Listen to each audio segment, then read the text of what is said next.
প্রথমে যে বিষয়টা তারা বলার চেষ্টা করছেন যে আমরা এই যেখানে এই বিষয়গুলো প্রথমে সূত্রপাত হয়েছিল বিশেষ কমিটিতে সকল বিষয় বিস্তারিত আলোচনা হয়েছে এবং সেখানকার সিদ্ধান্ত অনুযায়ী পরবর্তীতে সংসদে বিল আকারে একের পর এক অধ্যাদেশগুলো এসেছে এবং সেই অনুযায়ী তারা এগুলোর ব্যাপারে ডিসিশন নিয়েছে।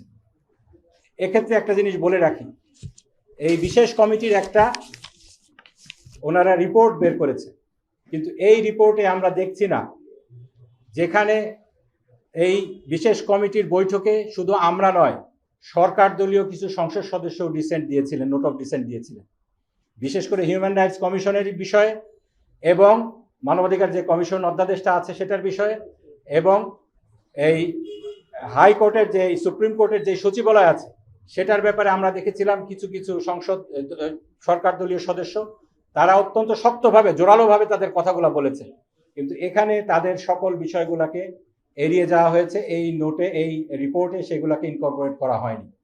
এর মাধ্যমে আমরা মনে করি সংসদ সদস্য যারা এটার বিষয়ে নোট অফ ডিসেন্ট দিয়েছিলেন তাদেরকে হয়তো জোর করে নোট অফ ডিসেন্ট করানো হয়েছে।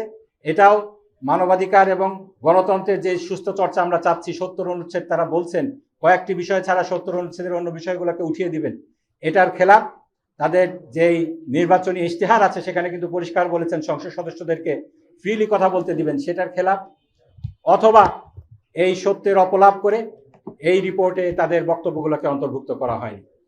এই রিপোর্টে বলা হয়েছে 98টি বিল, এই বিলগুলাকে যেভাবে হুবহু আছে সেভাবে অধ্যাদেশগুলো আছে সেগুলাকে ওনারা পাশ করবেন। এক্ষেত্রে আমাদের 5টা বিষয়ে নোট অফ ডিসেন্ট ছিল। এই 5টা বিষয়ে 4টি হলো আপনার স্থানীয় সরকার যেই বিলগুলা রয়েছে, যেখানে স্থানীয় সরকারের যে প্রশাসনগুলো রয়েছে সেখানে অনির্বাচিত মেয়র, অনির্বাচিত উপজেলা চেয়ারম্যান, ইউনিয়ন পরিষদের চেয়ারম্যান এবং এই স্থানীয় সরকারের যে অন্যান্য পদগুলো আছে সেখানে তাদেরকে বসানোর ক্ষেত্রে, প্রশাসক বসানোর ক্ষেত্রে, এক্ষেত্রে আমাদের বক্তব্য পরিষ্কার ছিল। আপনারা সংবিধানের দোহাই বারবার দিচ্ছেন, সেক্ষেত্রে সংবিধানের 59 অনুচ্ছেদকে লঙ্ঘন করে এবং 93 অনুচ্ছেদে পরিষ্কার বলা হয়েছে সংবিধানের বিপরীত কোনো যদি অধ্যাদেশ আসে সেই অধ্যাদেশ জারি করার ক্ষমতা রাষ্ট্রপতির থাকবে না। রাষ্ট্রপতির এখতিয়ার নিয়ে রাষ্ট্রপতি কি পারেন তাকে দিয়ে পারানো হয়েছে। এ বিষয়ে মাননীয় স্বরাষ্ট্রমন্ত্রী অনেক কথা বলেছিলেন, সেইগুলা সত্ত্বেও তারা কিভাবে দ্বিচারিতা করে সংবিধানকে ডিফাই করে, সংবিধানের 2টি অনুচ্ছেদকে ডিফাই করে তারা এই অধ্যাদেশগুলোকে আইন হিসেবে জারি করলেন, এই বিষয়ে আমরা প্রশ্ন তুলেছি। এবং আমাদের যে প্রথম ওয়াকআউটটা ছিল সেই ওয়াকআউটের মূল বিষয়বস্তু ছিল এই অধ্যাদেশগুলো পাশ করা। আমরা সেখানে বলেছিলাম পরিষ্কারভাবে এগুলা সংবিধান বিরোধী। এক্ষেত্রে সংবিধানকে লঙ্ঘন করে জাতির যে আশা আকাঙ্ক্ষা যে প্রত্যেকটা স্তরে নির্বাচিত প্রতিনিধি থাকবে স্থানীয় সরকারের, সেই আশা আকাঙ্ক্ষাকে পদদলিত করে আপনারা এই অধ্যাদেশটিকে আইনে রূপান্তর করছেন, এটার আমরা অংশীদার হতে চাই না, দায় নিতে চাই না। বিরোধী দলীয় নেতা এই কথা বলে সেদিন সংসদ থেকে ওয়াকআউট করেছিলেন।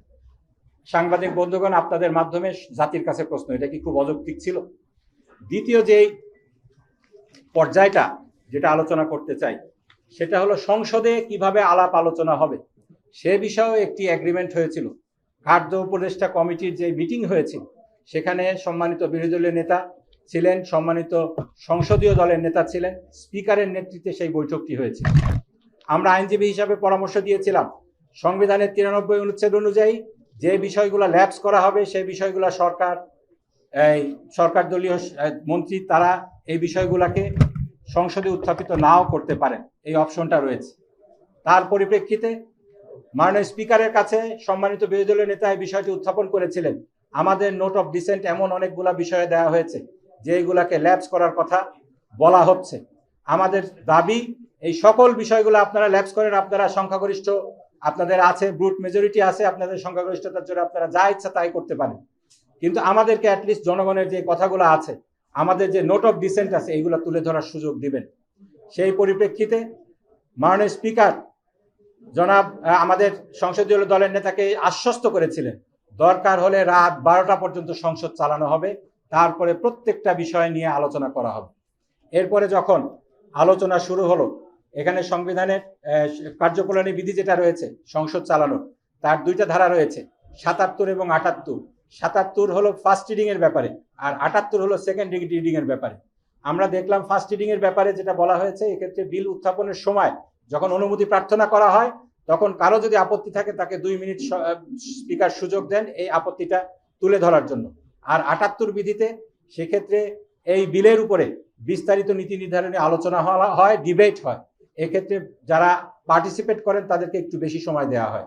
আমরা শুরুতে দেখলাম যখন মানবাধিকার কমিশনের অধ্যাদেশটা নিয়ে আলোচনা শুরু হলো, তখন স্পিকার আমাদের যে কলিগ রয়েছেন হাসনাত আবদুল্লাহ, তাকে মাত্র 2 মিনিট সময় দিলেন। সেক্ষেত্রে আমরা দাঁড়িয়ে প্রতিবাদ করি।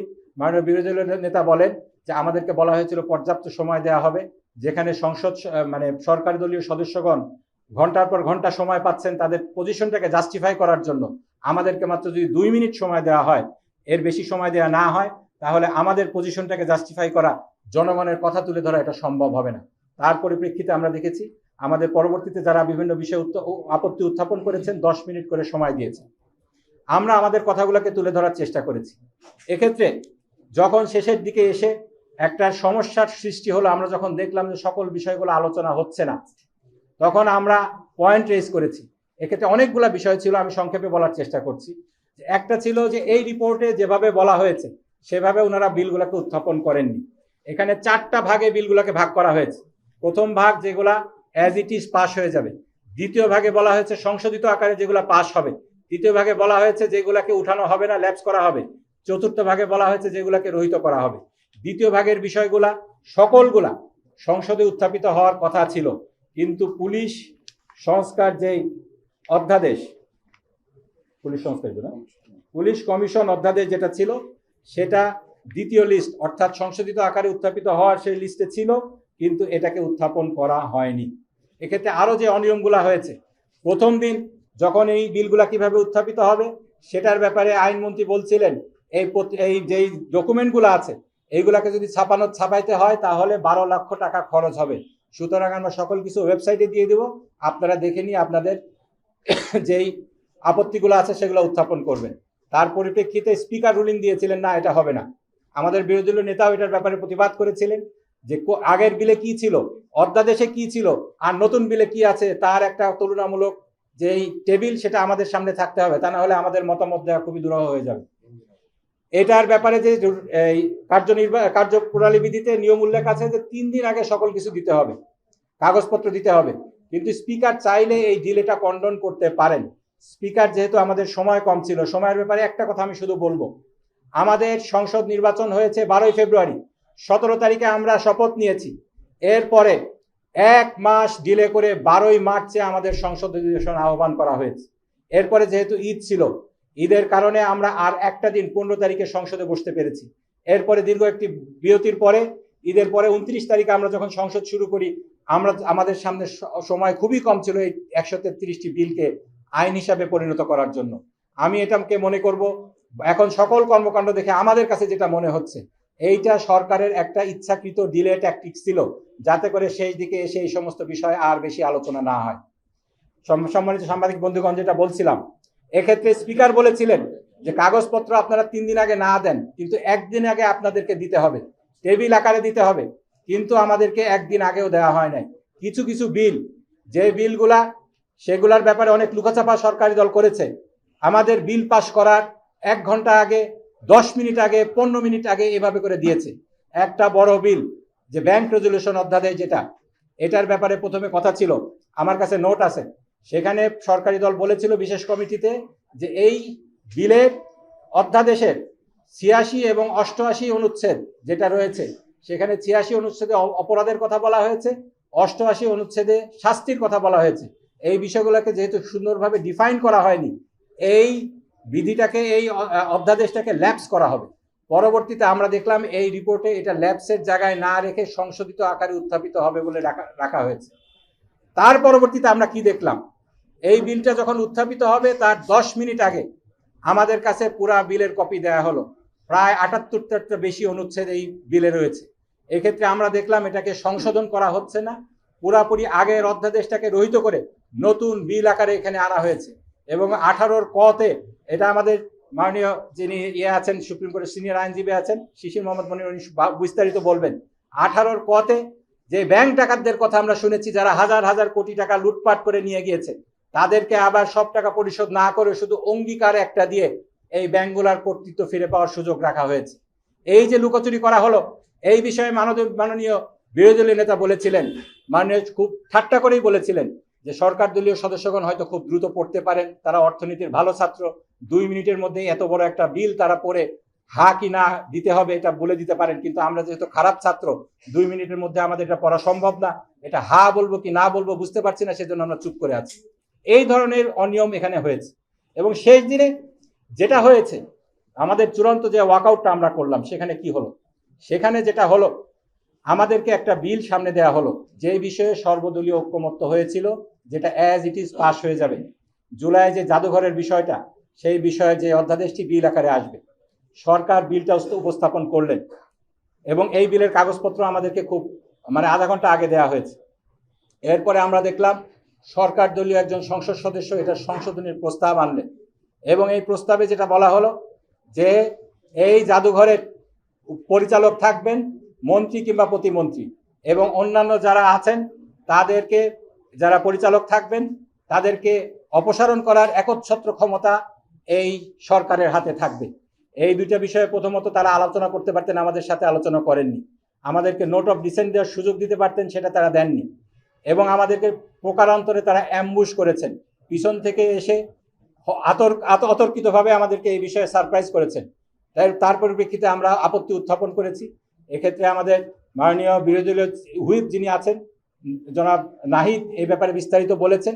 আমাদের কথার কর্ণপাত না করে যে বিরোধী সরকার দলীয় সদস্য এই সংশোধনীটা এনেছেন, 3-4 জন মন্ত্রী এটার জাস্টিফিকেশন দিয়ে বুঝাই গিয়েছে এই বিষয়ে তারা আগে থেকে আলাপ আলোচনা করে এনে বলছেন, কিন্তু তারপরেও তারা বলছেন এই বিষয়টা হঠাৎ করে এসেছে, আমরা জানি না।